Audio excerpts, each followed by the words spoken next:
एक बर्फीली रात में अंधेरे से भरे एक कमरे के अंदर हमें एक बूढ़ी दादी दिखाई जाती है जो खामोशी से किसी चीज का इंतजार कर रही थी। तभी घर की दीवार जोरदार धमाके के साथ टूट जाती है और उसके पीछे से एक साया अंदर कदम रखता है। उसके सिर पर बड़ी बड़ी मुड़ी हुई सींगें थीं और पैरों की जगह भैंस जैसे विशाल खुर। ये कोई आम मॉन्स्टर नहीं था, ये था सांता क्लॉज का शैतानी रूप क्रैम्पस। क्रैम्पस धीरे धीरे दादी के करीब आता है और अपनी डरावनी जीभ बाहर निकालकर उनके चेहरे को छूता है। लेकिन हैरानी की बात ये थी कि वो उन्हें मारने नहीं आया था, बल्कि अपने थैले से क्रिसमस गिफ्ट निकालता है। और तभी दरअसल इस पूरी तबाही की शुरुआत हुई थी एक मॉल में चल रही ब्लैक फ्राइडे सेल से, जहां मैक्स नाम के एक छोटे लड़के की एक बड़े लड़के से लड़ाई हो जाती है क्योंकि वो सारे बच्चों को बोल रहा था कि क्रिसमस जैसी कोई चीज नहीं होती, ये सब फ्रॉड है। पर मैक्स को गुस्सा आ जाता है क्योंकि वो थोड़ा सांता क्लॉज को लेकर भावुक है। घर आकर मैक्स की माँ सारा और उसके पिता टॉम इस हरकत के लिए उसे बहुत डांटते हैं और क्लास के सभी बच्चों से माफी मांगने को कहते हैं। मैक्स रोते हुए कहता है कि वो लड़का छोटे बच्चों का भरोसा तोड़ रहा था और कोई तो होना चाहिए जो क्रिसमस की लाज बचाए। टॉम उसे समझाता है कि हर बच्चे को एक न एक दिन सच का पता चलना ही होता है। मैक्स उदास होकर अपने कमरे में जाने लगता है जहां उसकी प्यारी दादी, जिन्हें सब प्यार से ओमी बुलाते हैं, उसे गले लगा लेती है। ओमी एक बेहद ममतामयी ऑस्ट्रियन महिला थी जो मैक्स के सीधेपन को अच्छे से समझती थी। वो मैक्स से कहती हैं कि सांता क्लॉज हमारे विश्वास का नाम है, तुम अपनी उम्मीद मत छोड़ो और उसके लिए एक खत लिखो। ओमी की बात मानकर मैक्स एक कोरा कागज उठाता है और सांता के नाम एक बेहद भावुक खत लिखने बैठ जाता है। वो उस खत में अपने लिए कोई खिलौने या वीडियो गेम्स नहीं मांगता, बल्कि दिल से दुआ करता है कि उसका पूरा परिवार इस त्योहार पर फिर से एक हो जाए और उनके बीच की सारी कड़वाहट हमेशा के लिए खत्म हो जाए। दरवाजे की घंटी लगातार बजने लगती है और टॉम जैसे ही गेट खोलता है, सामने उनके रिश्तेदारों की पूरी पलटन खड़ी थी जो बिन बुलाए मेहमान की तरह सामान लेकर अंदर घुस आती है। इस पूरी फैमिली में मैक्स के अंकल हावर्ड, आंटी लिंडा, उनकी 4 अजीब हरकतें करने वाली बेटियां, एक छोटा बच्चा और उनके साथ आई उनकी सनकी बुआ डोरोथी शामिल थी। ये रिश्तेदार अंदर आते ही घर की सुख शांति को पूरी तरह तहस नहस कर देते हैं। सारा ने बड़ी मेहनत से जापानी स्टाइल में जो क्रिसमस ट्री सजाया था और जो खास खाना बनाया था, बुआ डोरोथी और आंटी लिंडा उसका मजाक उड़ाने लगती। वहीं दूसरी तरफ डिनर टेबल पर बैठकर अंकल हावर्ड टॉम की मर्दानगी का मजाक उड़ाने लगते हैं। हावर्ड एक बहुत ही घमंडी इंसान थे जो हमेशा अपनी बड़ी गाड़ी और अपनी बंदूकों का रोब झाड़ते रहते थे। वो टॉम को ताना मारते हैं कि तुम तो बच्चों की तरह स्काउट्स में टोकरियां बुनना सीखे हो, असली सर्वाइवल तो मेरी बंदूकों और गोलियों में है। सारा और लिंडा के बीच भी खाने को लेकर बहस इतनी बढ़ जाती है कि सारा चिल्लाकर बुआ डोरोथी से कहती है कि अगली बार से मेरे किचन से बिल्कुल दूर रहना। पूरा घर एक जंग का मैदान बन चुका था और उनके दिलों में क्रिसमस की कोई भी खुशी या कदर बाकी नहीं बची थी। इस नफरत का सबसे बुरा असर मैक्स पर पड़ता है जब डिनर टेबल पर उसकी चचेरी बहनों स्टीवी और जॉर्डन ने जबरदस्ती मैक्स की जेब से वो सांता वाला खत छीन लिया। मैक्स चिल्लाता रहता है कि मेरा खत वापस करो, लेकिन वे दोनों सबके सामने उस खत को जोर जोर से पढ़कर मैक्स का मजाक उड़ाने लगती हैं। वो पढ़ती हैं, सांता, मैं चाहता हूँ कि मेरी बहन बेथ मुझसे पहले की तरह प्यार करे। मेरे मम्मी पापा फिर से एक दूसरे के प्यार में पड़ जाएं क्योंकि पापा काम के सिलसिले में हमेशा बाहर रहते हैं और अंकल हावर्ड की मुश्किलें भी आसान हो जाएं। ये सुनते ही पूरे कमरे में ठिहाके गूंज उठते हैं और सब मैक्स पर हंसने लगते हैं। मैक्स शर्मिंदगी और गुस्से से लाल हो जाता है। वो अपनी बहनों पर झपटता है, लेकिन टॉम उसे पकड़कर शांत करने की कोशिश करता है। मैक्स रोते हुए चीखता है, मैं सिर्फ इतना चाहता था कि हमारा क्रिसमस पहले जैसा खूबसूरत हो जाए, लेकिन तुम सब बहुत बुरे हो। मैं क्रिसमस से और तुम सबसे नफरत करता हूँ। इतना कहकर मैक्स वो खत छीनता है, दौड़कर अपने कमरे में जाता है और गुस्से के पागलपन में उस खत के छोटे छोटे टुकड़े टुकड़े करके खिड़की से बाहर बर्फीली हवाओं में फेंक देता है। मैक्स के खत फाड़ कर फेंकते ही जैसे पूरे शहर की किस्मत पर ग्रहण लग जाता है। अचानक मौसम ऐसा करवट बदलता है कि आसमान काले बादलों से घिर जाता है और देखते ही देखते चारों तरफ हाड़ कंपाने देने वाला खतरनाक बर्फीला तूफान शुरू हो जाता है। इस बर्फीली आंधी की वजह से पूरे इलाके की बिजली गुल हो जाती है और मोबाइल नेटवर्क से लेकर लैंडलाइन तक सब कुछ पूरी तरह ठप हो जाता है।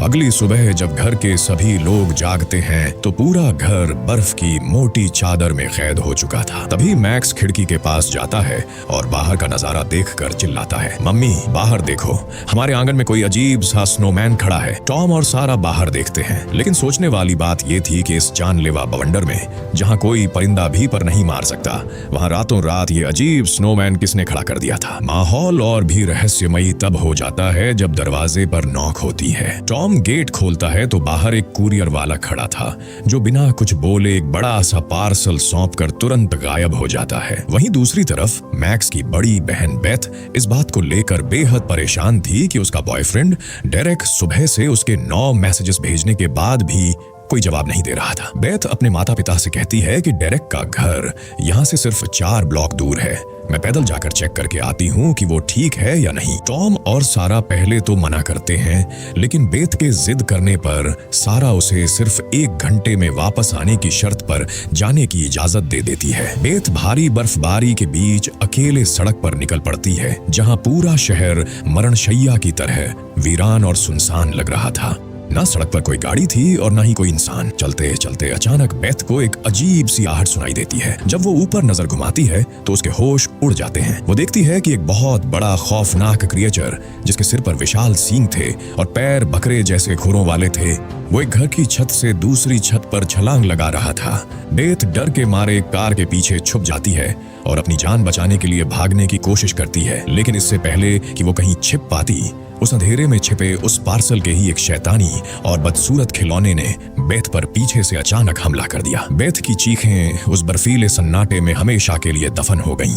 शाम ढल चुकी थी और जब बेथ वापस नहीं लौटी तो घर में मौजूद सभी लोगों की चिंता बढ़ने लगी। सारा रोने लगती है कि मेरी बेटी अब तक क्यों नहीं आई। टॉम अपने साढ़ू अंकल हावर्ड को बुलाता है और कहता है कि हमें बेथ को ढूंढने बाहर निकलना होगा। क्या तुम्हारी गाड़ी इस बर्फ को पार कर पाएगी? हावर्ड अपनी बंदूक लोड करते हुए कहता है कि मेरी गाड़ी कोई मामूली कार नहीं, बर्फ का सीना चीरने वाला टैंक है। तुम बस बंदूक उठाओ और मेरे साथ चलो। ओमी उन्हें रोकने की बहुत कोशिश करती है। वो रोते हुए ऑस्ट्रियन भाषा में कहती हैं कि बाहर मत जाओ, वो बहुत खतरनाक है। लेकिन टॉम अपनी माँ को दिलासा देता है कि हम बेथ को लेकर अभी वापस आते हैं और वे दोनों बंदूकें लेकर बाहर निकल जाते हैं। हावर्ड और टॉम जब बेथ को ढूंढते हुए सड़क पर आगे बढ़ते हैं तो उन्हें रास्ते में एक सरकारी बर्फ हटाने वाली गाड़ी दिखाई देती है, जिसके सारे शीशे अंदर की तरफ चकनाचूर हो चुके थे और अंदर बैठा ड्राइवर गायब था। यह नजारा देखकर दोनों के मन में डर बैठ जाता है। वे सीधे बेथ के बॉयफ्रेंड डेरेक के घर पहुंचते हैं, जहां का मंजर और भी भयानक था। पूरे घर की चिमनी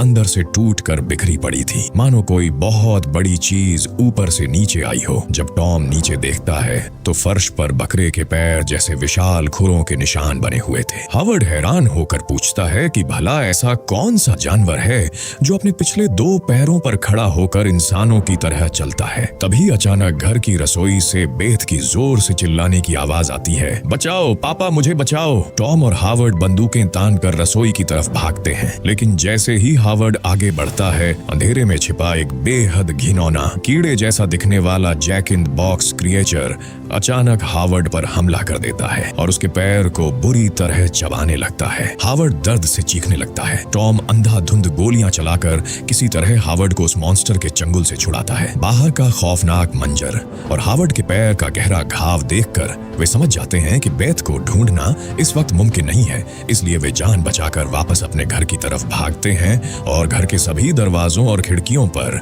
मजबूत लकड़ी के तख्ते ठोककर उसे पूरी तरह से लॉक कर देते हैं। घर के अंदर आते ही हावर्ड दर्द से कराहते हुए सोफे पर गिर जाता है और उसकी पत्नी लिंडा उसका घाव देखकर रोने लगती है। टॉम और हावर्ड के बीच बहस शुरू हो जाती है कि बाहर आखिर क्या बला घूम रही है।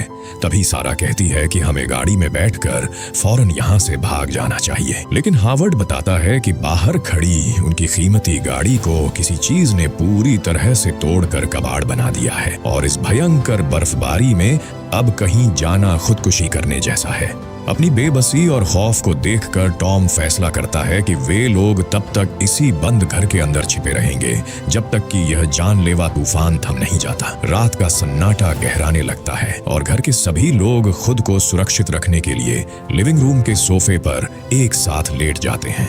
अंकल हावर्ड हाथ में बंदूक लिए रखवाली करने का जिम्मा उठाते हैं, लेकिन आधी रात को कड़कड़ाती ठंड के बीच उनकी आंख लग जाती है। तभी अचानक सन्नाटे को चीरती हुई एक अजीब सी सरसराहट सुनाई देती है, मानो चिमनी के रास्ते कोई चीज ऊपर से नीचे आ रही हो। हावर्ड के जागने से पहले ही चिमनी के ऊपर लटके एक बड़े लोहे के हुक ने हावर्ड के छोटे बेटे हावर्ड जूनियर को जकड़ लिया और उसे तेजी से ऊपर खींचने लगा। हावर्ड जूनियर की चीखें सुनकर पूरे घर में कोहराम मच जाता है। टॉम और सारा दौड़कर आते हैं और सारा उस हुक को पकड़कर अपने भतीजे को नीचे खींचने की पूरी कोशिश करती है। मैक्स भागकर फायर एक्सटिंग्विशर लेकर आता है, लेकिन चिमनी के अंदर छिपे उस अदृश्य शैतान की ताकत इतनी ज्यादा थी कि वो हावर्ड जूनियर को उनके हाथों से छीनकर अंधेरे में गायब कर देता है। अपने बेटे को अपनी आंखों के सामने खोने के बाद हावर्ड पूरी तरह से टूट जाता है और फूट फूट कर रोने लगता है। तभी घर की बुजुर्ग दादी ओमी, जो अब तक खामोश बैठी थी, गंभीर आवाज में बात करना शुरू करती हैं। ओमी बताती हैं कि यह सब कुछ हमारे ही कर्मों और हमारी नफरत का नतीजा है, क्योंकि वो हम सभी को सजा देने के लिए वापस आ चुका है। सारा हैरान होकर पूछती है कि माँ, आप किसकी बात कर रही हैं? तब ओमी अपने अतीत का एक ऐसा खौफनाक राज खोलती है जिसे सुनकर सबके रोंगटे खड़े हो जाते हैं। ओमी बताती हैं कि जब वे बहुत छोटी थीं और वर्ल्ड वॉर 2 का समय था, तब उनके गांव के लोगों के दिलों से क्रिसमस की खुशियां और उम्मीदें पूरी तरह खत्म हो चुकी थीं। लोग एक दूसरे से नफरत करते थे और लालच में अंधे हो चुके थे, ठीक वैसे ही जैसे आज हमारा परिवार कर रहा है। एक रात तंग आकर छोटी ओमी ने भी गुस्से में सांता क्लॉज से नफरत की और ये दुआ मांगी कि उसके माता पिता और गांव के सभी लोग हमेशा के लिए उसकी आंखों के सामने से दूर चले जाएं। ओमी कहती हैं कि उस रात सांता क्लॉज तो नहीं आया, लेकिन सेंट निकोलस की वो खौफनाक परछाई उनके गांव में जरूर उतर आई, जिसे क्रैम्पस कहा जाता है। क्रैम्पस कोई इनाम देने वाला फरिश्ता नहीं, बल्कि उम्मीद खो चुके पापी इंसानों को तड़पा तड़पा कर सजा देने वाला एक प्राचीन दानव है। ओमी रोते हुए बताती हैं कि उस रात क्रैम्पस और उसके शैतानी मददगारों ने उनके पूरे परिवार और गांव के एक एक इंसान को खींचकर नर्क की आग में धकेल दिया था। क्रैम्पस ने सिर्फ ओमी को जिंदा छोड़ दिया था, एक जिंदा लाश की तरह, ताकि वो पूरी जिंदगी दुनिया को यह याद दिलाती रहे कि जब इंसान के दिल से उम्मीद और क्रिसमस की सच्ची भावना मर जाती है तो अंजाम कितना भयानक होता है। ओमी अपने पास रखा वो पुराना खिलौना दिखाता है जो क्रैम्पस ने उन्हें एक चेतावनी के रूप में दिया था। अंकल हावर्ड गुस्से में चिल्लाते हैं कि मैं इस बकवास कहानी पर यकीन नहीं करता। किसी पागल बूढ़े सांता ने मेरे बेटे को किडनैप नहीं किया है। वो अपनी बंदूक उठाता है और कहता है कि मैं अकेले ही बाहर जाकर अपने बेटे को वापस लेकर आऊंगा। लिंडा और बच्चे उसे रोकने के लिए रोते बिलखते हैं, लेकिन हावर्ड किसी की नहीं सुनता और दरवाजा खोलकर उस भयंकर बर्फीले तूफान में अकेले बाहर निकल जाता है। टॉम फौरन पीछे से जाकर दरवाजा बंद कर देता है ताकि बाहर की ठंड अंदर मौजूद बाकी बच्चों को न मार डाले। अब घर के अंदर सिर्फ मौत का सन्नाटा पसरा हुआ था। घर के अंदर का नजारा अब किसी खौफनाक बुरे सपने जैसा हो चुका था। तभी अचानक वेंटिलेशन के रास्ते से अजीब सी फुसफुसाहट गूंजने लगती है। स्टीवी, जॉर्डन, ऊपर आओ, मैं तुम्हारा इंतजार कर रही हूँ। लड़कियों को लगता है कि ऊपर उनकी बड़ी बहन बेथ वापस आ गई है। वे बिना किसी को बताए चुपके से ऊपर अटारी की तरफ चली जाती हैं। कुछ ही देर बाद जब लिंडा को अपनी बेटियों के गायब होने का एहसास होता है तो वो पागलों की तरह उन्हें ढूंढने ऊपर भागती है। टॉम और हावर्ड भी बंदूकें तान कर उसके पीछे दौड़ते हैं। ऊपर पहुंचकर वे देखते हैं कि अटारी में इंसानों की हड्डियों का ढेर लगा हुआ था। तभी अंधेरे में से क्रैम्पस के वो खौफनाक मिनियंस बाहर निकल आते हैं। ये कोई आम मॉन्स्टर्स नहीं थे, बल्कि क्रिसमस के पवित्र त्योहार को बिगाड़कर बनाए गए जीते जागते दुस्वप्न थे। और हवा में उड़ने वाली एक घिनौनी परी जैसी डॉल उन पर टूट पड़ती है। रसोई के काउंटर पर जिंजर ब्रेड मैन और आंटी लिंडा के बीच भयंकर जंग शुरू हो जाती है। तभी वो घिनौना आदमखोर टेडी बियर अंकल हावर्ड के ऊपर कूद पड़ता है और उनका गला घोंटने लगता है। बुआ डोरोथी चिल्लाती है, मैक्स संभल कर, इसे अभी खत्म करो।